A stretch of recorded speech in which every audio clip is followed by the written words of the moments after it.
And so we're going to continue our celebration of Earth Day with our art talk today. We have a special treat. We have the actual artist, Susan Leonhard, speaking to us about her own contemporary series of oil paintings on the surreal beauty of underwater. It's just incredible what she's been able to do.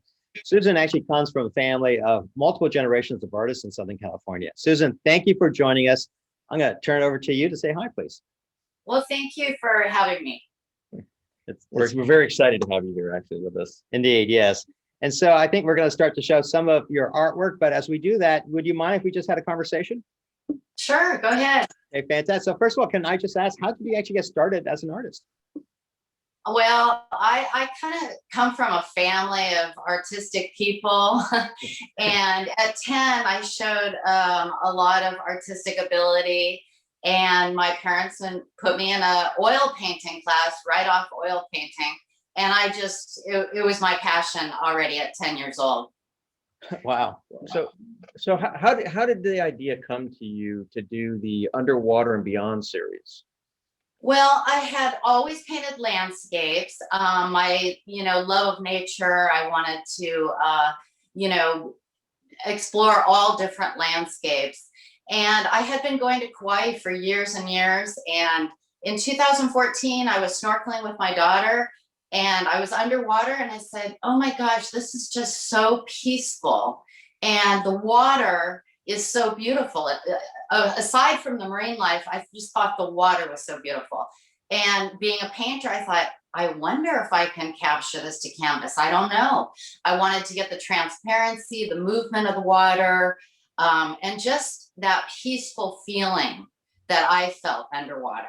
And really that's when it came to light for me. And I experimented on very small canvases and then eventually just worked my way up once I developed my technique. That's really interesting. And I love the water. In fact, just looking at your pictures, I actually get the sense that I'm back in, in the water, I scuba dive and I love that whole feeling, and your pictures really bring that out. Well, yeah. Yeah, so it's interesting. Can you elaborate a little bit on your technique and the effects you're able to create as a result of your techniques? Just amazing. It's like that Sure. the picture we're seeing right now. You actually feel like the kelp is moving. Well, thank you. It's the hardest part for me was getting the illusion of water and the movement in the water. And I had to sort of work in layers and also blend at certain drying times for the oil paint. If I were to not do that, it would just be a bright blue with, a lot of bright colors, but I have to blur certain things. Like you can see in that painting there, I've sort of blurred the background. So you get the illusion of you're swimming through the kelp to the background area. And I try and do that with all my paintings. The reflections in the sand is probably the most fun part for me because it just really comes alive and makes the painting pop. And that is also layers of different colors and blending, letting it dry, painting on top of it. So I work in a lot of layers. It definitely shows, and you actually capture it. It's almost photorealistic. It is the best way I have to describe it. If you've ever been under the water and seen these effects, you've done an amazing job of capturing them. Thank you so much, because I'm really an impressionistic painter, but it seems with the underwater, I am sort of, balancing on realism a little bit. Yeah. And do you use watercolors as well? I don't. I've always painted in oil and I've never branched out. I've done murals in acrylics, but oils are my preference. So I just can't imagine how many hours of experimentation you must have committed to get those effects. I think I'm on my 60th big painting. And yeah, it has been a lot of experimenting just to get that technique. And I feel like they get better and better. And I'm sort of now at a point where I'm in a gallery in Palm Desert and they want more of an abstract kind of feeling. So I'm experimenting right now with maybe a new kind of underwater painting. I'm not sure yet. Well, you certainly are very talented in a variety of different ways. And in fact, you have your cookbook here with us. I saw that. And it's what what I really love about this is the fact that you feature your art in it, but also that that you featured pictures of the actual dishes that you have the recipes for. And I got to tell you, we've tried some of these out. Delicious. So what you've got so many talents. It's actually incredible. I'm quite impressed. And this is an adaptation of your recipe from coconut cake, right? Right. So we're able to make a pie. I don't know if people can see that. I don't want that to slide off That was kind of my COVID project, actually. My daughter and I sort of put that together. I had been wanting to put a book together with all my Laguna Beach paintings, just so people could have a little coffee table thing. And then the idea came, let's just pair it with some recipes. Well, we're going to try it out right now. Amazing. Wow. Okay. It's great. Well, so. You did make the pie. Yeah. Oh We made gosh. a pie version of a recipe. Oh my gosh. Oh, yeah. How is it? It's delicious. Oh, it's fantastic. Yeah, it's great. I think this is going to be our breakfast. Yeah. How creative. Yeah. So, given that we're celebrating Earth Day, do you have any thoughts about how all of us can actually contribute to helping to conserve and preserve the oceans?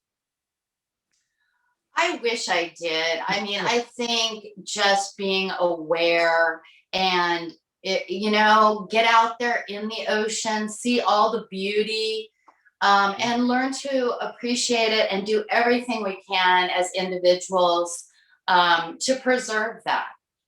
I just recently watched My Octopus Teacher. Have you seen that? No. Oh my gosh, it's the best.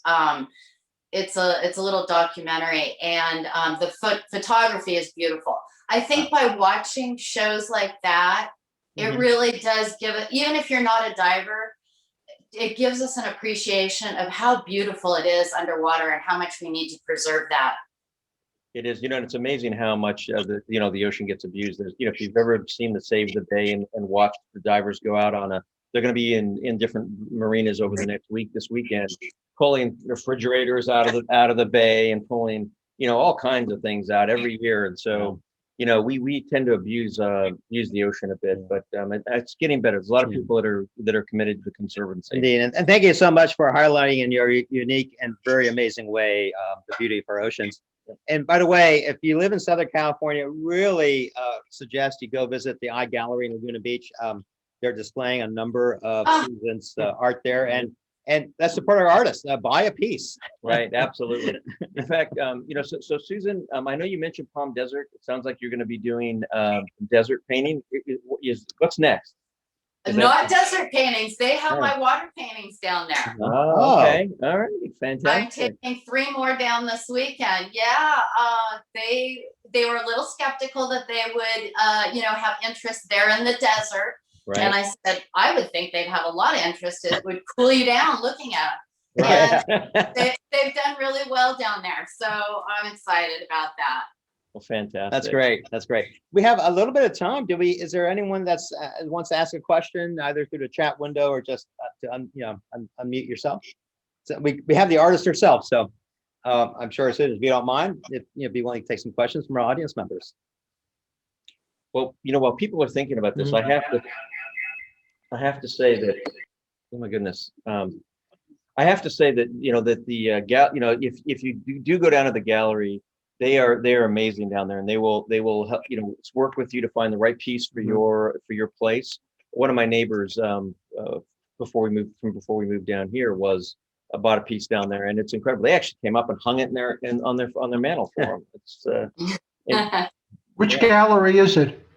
It's Artist Eye Gallery. It's right across from the Casa del Camino Hotel, if you know that. It's Crest in PCH. There's a El Ranchita on one corner, and then we're across the street from that, catty corner. So it's on the 111. It's the one on Highway 1. It's on Highway 1 in Laguna Beach. Yep. Yeah. Right. So I'm talking about Palm. You said Palm. Palm Desert, yeah, California. where's your gallery in Palm Desert? Oh, Palm Desert is on El Paseo.